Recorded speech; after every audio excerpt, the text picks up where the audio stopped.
Ainda neste vídeo, não sou muito crente no sobrenatural, mas 6 anos após a morte do meu amigo, comecei a sentir um peso dentro de mim, disse Simon Le Bon.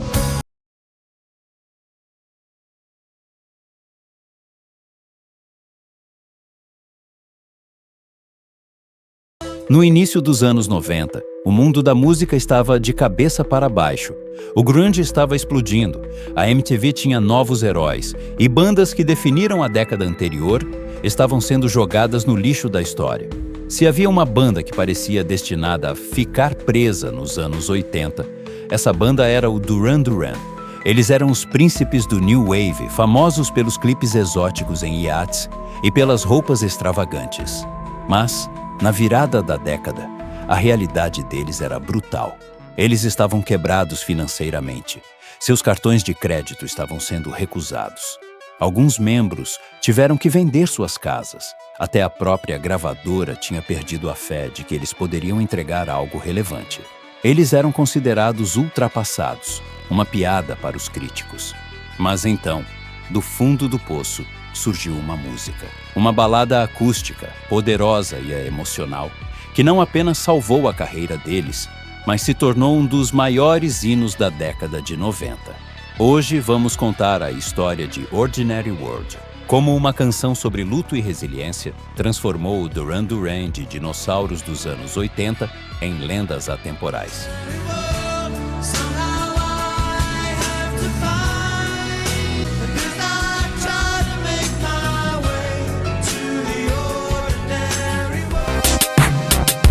Se você cresceu ouvindo essa música no rádio ou assistindo ao clipe na MTV, a sua inscrição aqui no canal é fundamental. E você nos ajuda a bater os 100 mil inscritos. Aproveite e ative o sininho para viajarmos nessa história de superação.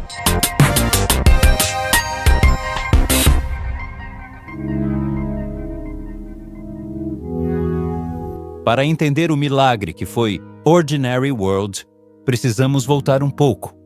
No início dos anos 80, o Duran Duran era intocável. Eles tinham quase uma dúzia de hits na Billboard, álbuns platinados como Rio e Seven and the Ragged Tiger.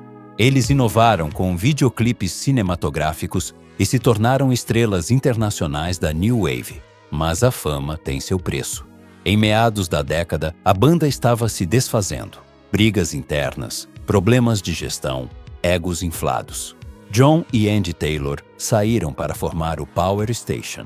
Simon Le Bon, Nick Rhodes e Roger Taylor formaram o Arcadia. A banda estava fraturada. Mesmo com o sucesso do tema de James Bond, A View to a Kill, as tensões estavam no limite. Roger e Andy Taylor deixaram o grupo antes do álbum Notorious, de 86. Os álbuns seguintes, Big Thing e Liberty, foram decepções comerciais.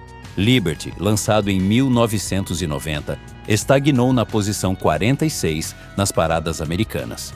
A banda parecia perdida, sem foco. Simon Le Bon admitiu que houve momentos em que todos pensaram em desistir. A situação financeira era desesperadora. Simon Le Bon tinha cartões recusados. Nick Rhodes estava com milhões de libras em dívidas. John Taylor, lutando com sua saúde mental, teve que vender sua casa. A humilhação pública também era real. Na época do lançamento de Liberty, a banda sequer conseguiu ingressos para o MTV Video Music Awards, o mesmo canal que eles ajudaram a construir uma década antes. Os críticos, que sempre os desprezaram como corruptores da arte New Wave e uma versão barata do Roxy Music, estavam adorando ver a queda dos ídolos. John Taylor resumiu o sentimento. Passar por 5 ou 6 anos de sucesso e, de repente, ter tudo tirado e todo mundo dizendo que sua carreira acabou, foi um período enormemente desanimador. Nós estávamos praticamente falidos. Eles estavam tão desesperados para serem levados a sério que consideraram mudar o nome da banda para uma única palavra e até se mudar para Athens, na Geórgia, para ganhar credibilidade indie. A gravadora também não ajudava. Eles não demitiram a banda, mas ofereceram menos dinheiro e impuseram mais restrições para o 7º álbum. Mas, em meio a esse caos, uma luz surgiu. O guitarrista Warren Cucurulo. John Taylor admitiu que Warren foi o primeiro passo em direção aos anos 90. Ele trouxe uma nova perspectiva, focada em melodias fortes e arranjos mais trabalhados. Como o orçamento era apertado, eles não podiam mais pagar estúdios caros. Então, eles se retiraram para o estúdio caseiro de Cucurulo em Battersea, Inglaterra. Foi uma volta às origens, forçada pela necessidade. Eles dispensaram holds, publicitários e empresários. Eram apenas os músicos, tentando provar seu valor. Warren sugeriu que a banda investisse em músicas acústicas, algo que faltava nos álbuns anteriores e que estava super em alta com o fenômeno MTV Unplugged. Simon Le Bon brincou: "Você já ouviu falar do MTV Unplugged? Esse é o Duran Duran Unplugged."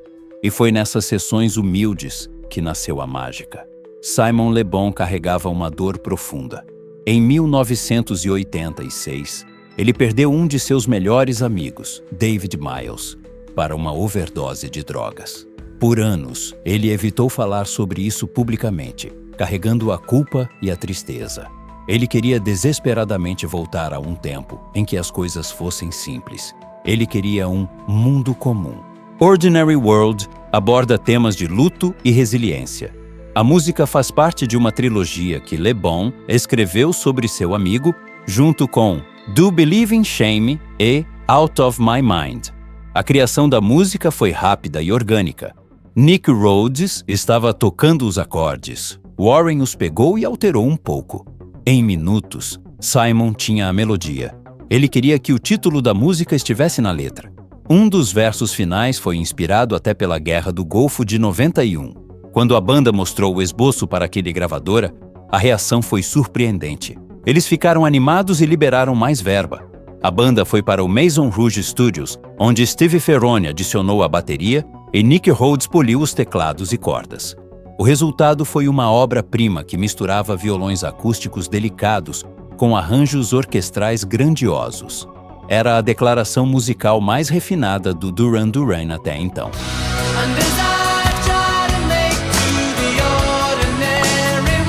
A música estava programada para ser lançada como single em 1993, mas algo inesperado aconteceu. Em agosto de 92, uma estação de rádio de Tampa Bay, na Flórida, vazou a faixa. A gravadora enviou uma carta para parar a execução, mas era tarde demais. O público enlouqueceu. Os telefones da rádio não paravam de tocar. Por causa dessa reação explosiva dos fãs, a gravadora adiantou o lançamento para dezembro de 92. A música chegou ao número 3 na Billboard Hot 100 e foi um sucesso massivo em todas as rádios, antes mesmo de ter um clipe na MTV. O sucesso de Ordinary World impulsionou o novo álbum. Inicialmente, havia rumores de nomes como Here Comes the Band, mas acabou sendo conhecido como The Wedding Album. A ideia da capa veio de Nick Rhodes.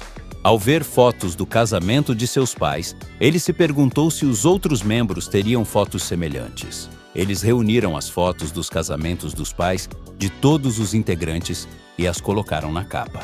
A banda gostou tanto do resultado que decidiu deixar o álbum sem título, apenas com o nome Duran Duran no centro. A banda estava de volta. O álbum chegou ao número 7 na Billboard e ganhou disco de platina. Além de Ordinary World, produziu outro hit global, Come Undone, que é a história para um outro vídeo. O sucesso trouxe uma nova validação crítica. O jornal britânico The Independent chamou Ordinary World de uma beleza transcendente clássica. Foi a primeira vez que jornalistas sérios em seu país natal realmente elogiaram a banda. Os membros guardaram esse recorte de jornal como um troféu. De repente, o Duran Duran não era mais uma relíquia dos anos 80. Eles estavam no topo das paradas, dividindo espaço com bandas de hip-hop como Naughty by Nature em programas de TV, algo impensável anos antes. A música ganhou vida própria, sendo regravada por artistas diversos. Anos depois, Simon Le Bon refletiu sobre o significado da canção. Não sou muito crente no sobrenatural, mas 6 anos após a morte do meu amigo, comecei a sentir um peso dentro de mim. Ordinary World foi o ato de deixar isso ir. E foi assim que uma banda que tinha tudo para acabar encontrou na vulnerabilidade e na simplicidade a força para renascer. Ordinary World não é apenas uma música sobre perda. É sobre encontrar o caminho de volta para si mesmo quando o mundo ao seu redor desmorona. E para você, qual é a lembrança que Ordinary World traz? Onde você estava quando ouviu essa música pela primeira vez? Deixa aqui nos comentários. E se você curtiu essa história de redenção de uma banda, lembre-se de deixar o like e compartilhar com aquele amigo que também adora os anos 80 e 90. Obrigado por assistir e até a próxima história do Rock Doc.